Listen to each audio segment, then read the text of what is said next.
All right, good morning, you guys. We have officially switched roles, switched capacities here. Uh, Today is Monday, October 12th, and I am back at school today, and you guys, of course, are learning remotely. So you guys are watching this at home. Hopefully, we don't have any kind of connectivity issues or anything like that as we get into this week of virtual learning for you guys, learning from home and me being back at school. So just one thing to remember as you guys are watching this, I am available all day at school. I can either you can send me an email if it's something where you want to talk or kind of have things explained a little bit more so than me just responding via email. We can definitely do a Google Meet, and I can meet from my phone and basically set up the exact same situation that you got here, but live as opposed to pre-recorded. So if that is something that you end up needing today or anytime throughout the course of this week, is to arrange a meeting, we can definitely do that, and you guys can basically just link in, Google Meet with me. I'll do it from my phone, so of course I can still set up this and kind of be presenting to you guys on my notebook or a whiteboard, but basically you'll still be able to hear me and interact live, okay? So that's always available, but until then, until we run into issues, let's kind of just get back to what section 1 was all about. I'm going to kind of walk you through, since it has been several days now since we were on section 1, day 1 and day 2. I want to just kind of get caught back up with where we're at and then show you the final piece to what I'm going to have you guys doing for section 1. So you'll remember section 1 started out talking about kind of reminding ourselves of the families of numbers or the groups of numbers: naturals, wholes, integers. We have rational, irrational, real numbers, and then of course we also have imaginary or complex numbers. We got into, on day 1, set builder notation, which is just the real fancy way of describing a set of numbers as opposed to listing them. Interval notation is something where you basically define the interval over which you're describing. So obviously it's got to be an interval. We talked about, and some of you guys asked questions about like what times or what are the times you can't do interval notation. Well, that would be when you have like breaks in your interval. Like for instance, there's no way to write interval notation for the multiples of 3, like starting obviously with 0, 3, 6, 9, 12. You can't write that in interval notation because it skips numbers. Interval notation is meant to say from this number to this number, okay? You can stipulate that it's the integers and not like decimal points, but ultimately it's got to be an entire interval. Then what we got into was the idea of functions, right? And specifically what we spent our last day talking about last week was functional equations, or equations that are functions. So you can see here, this is a quadratic equation. It's a quadratic function. We got into the whole idea, and part of your assignment was to identify the first 2 problems, I think, from last week said, identify if the graph represents a function. Well, a graph representing a function is a graph whose the actual graph itself passes the vertical line test. Okay? So from there, we went into the second portion of this, which is just, function notation and evaluating functions for specific variables or values, which just literally means, plug this value into this function. So like here, we had g of x is this quadratic equation, x squared plus 8x minus 24. H of x is this cubic function, 4x cubed minus 3. But what we noticed is that for the 3 parts here, it was, find g of 6. Well, that means plug 6 in for x in the g function. Find g of negative 4x. That means replace each x with negative 4x and simplify. And then, the last part was find g of 5c plus 4. That means replace every x with the expression 5c plus 4 and then simplify. Okay, so none of these 3 actually asked us to plug anything into 4x cubed minus 3 because that's the h function, and these all told us that's kind of the whole point of function notation, is it's a shorthand way of saying what to plug into. Okay. Now, the part that I had you guys get in your notes last week, but we didn't end up actually finishing the whole idea of it or the whole concept of it, were these piecewise defined functions. And it's called piecewise defined because the function itself is defined as in different pieces over the entire domain. Okay, so what this piecewise function did was it broke up the domain into everything to the left of negative 3, everything between negative 3 and 0, and then everything to the right of 0. So everything to the left of -3 was a horizontal line at 4. Everything from 3 to 0 in this little interval or this little window of the domain was this diagonal line. And then everything to the right of 0 was this quadratic equation or a quadratic parabola. So again, what we kind of mentioned was essentially where we left off is this piecewise function is really these three equations or these three functions kind of compressed together, and then it tells you which function is valid over each part of the graph or each window in the graph, okay? So, this is kind of what the graph of this piecewise function would look like. It's kind of goofy. It's kind of nice though because it meets up real nicely. That doesn't always happen. But what you guys are going to discover today is this. The assignment is going to give you piecewise functions, but it's not actually going to ask you to construct the graph. This is just kind of thinking ahead, and this having the graph is going to help us in the future. But this is what I will have you guys add to your notes, all right? So we're picking right back up where we left off. If memory serves me correct, I know that I had you guys copy this function down and this graph. I told you didn't necessarily have to copy these three graphs, which are the graphs of each individual function, because the function was not any one of these defined entirely. It was just these pieces of those three functions, so of those three graphs.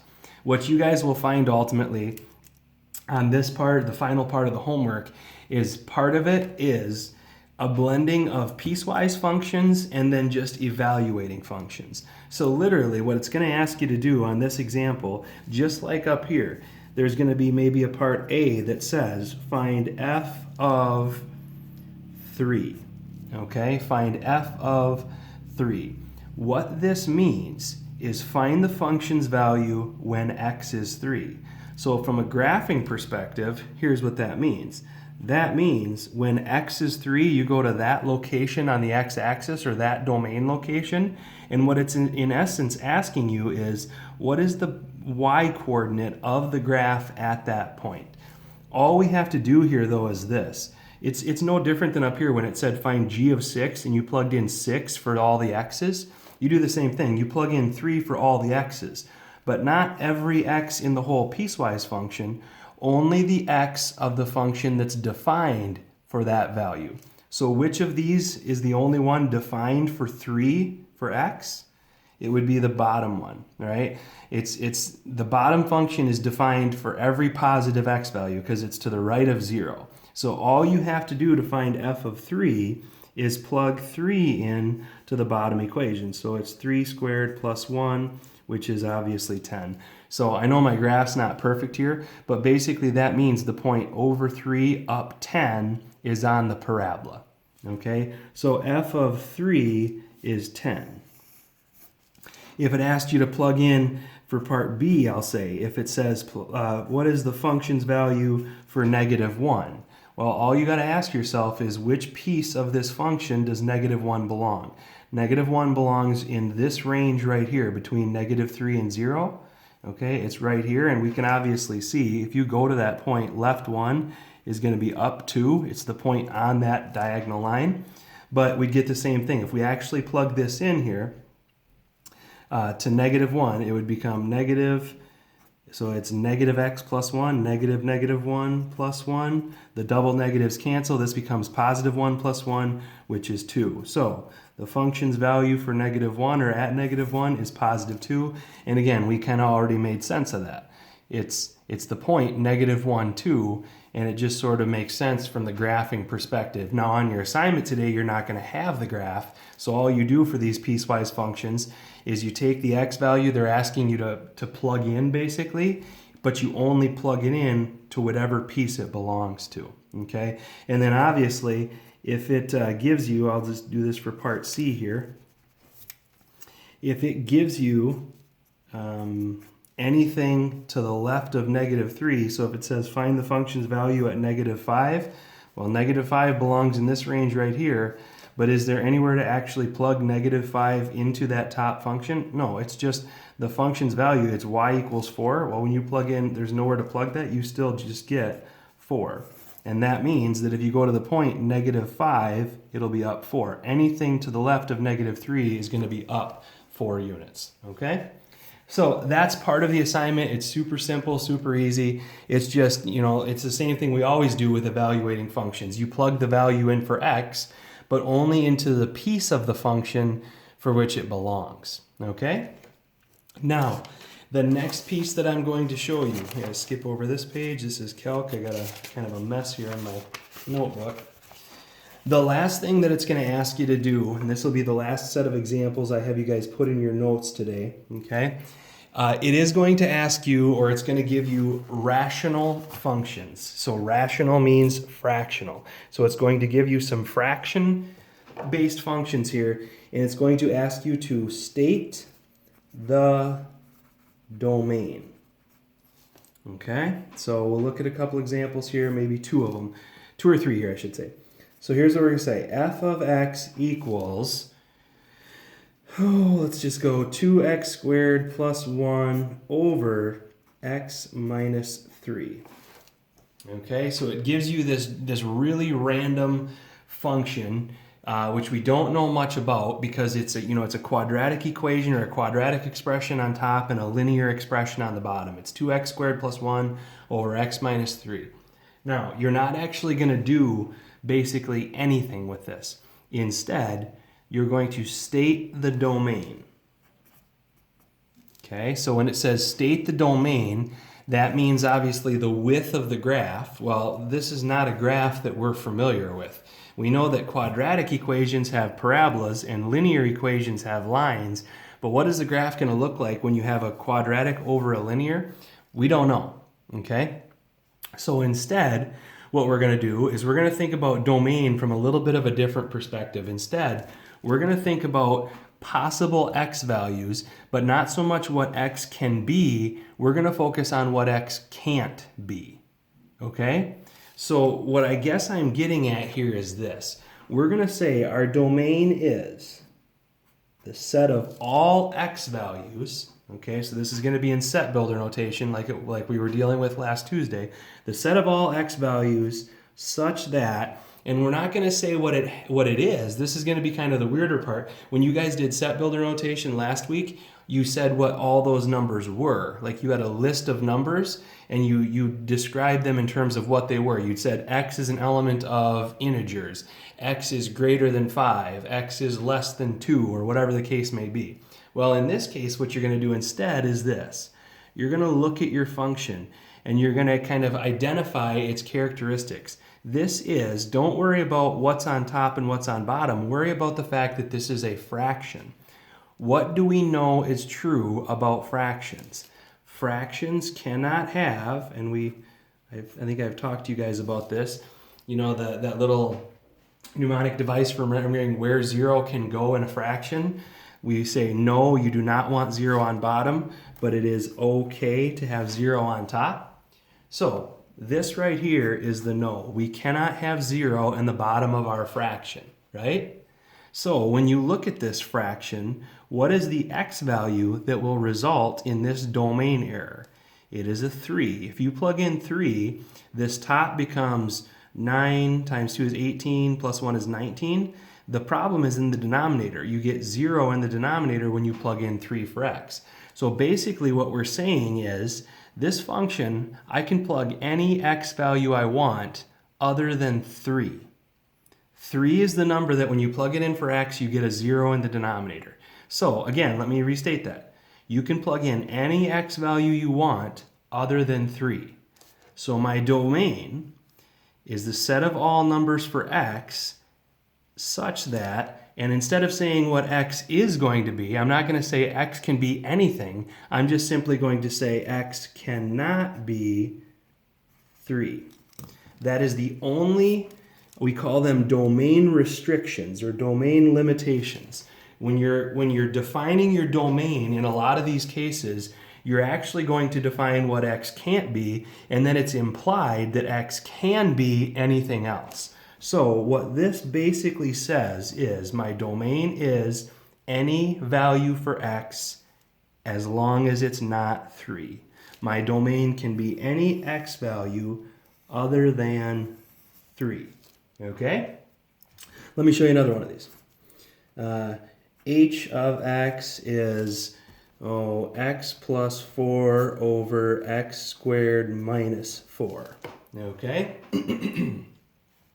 So again, another fraction.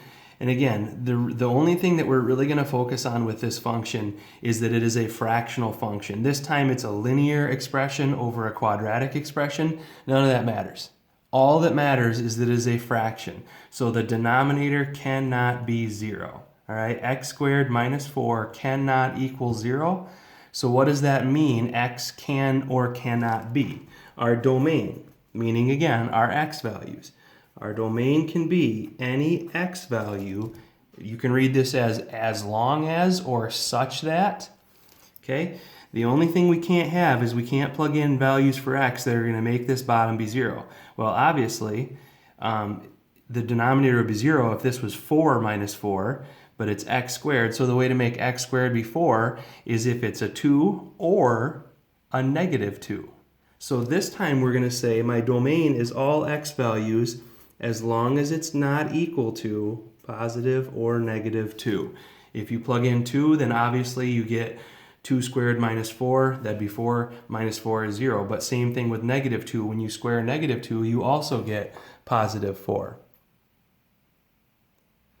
Okay? So there is my domain restriction. So again, what we're doing is we're saying what our domain is by actually saying what it can't be. Because by saying what it can't be, it's implied or assumed then that it can be anything else. Okay? I'm going to show you one final one because there's one other type of function that you're going to encounter. Okay? Your functions might be fractions, or your functions may have something to do with square roots.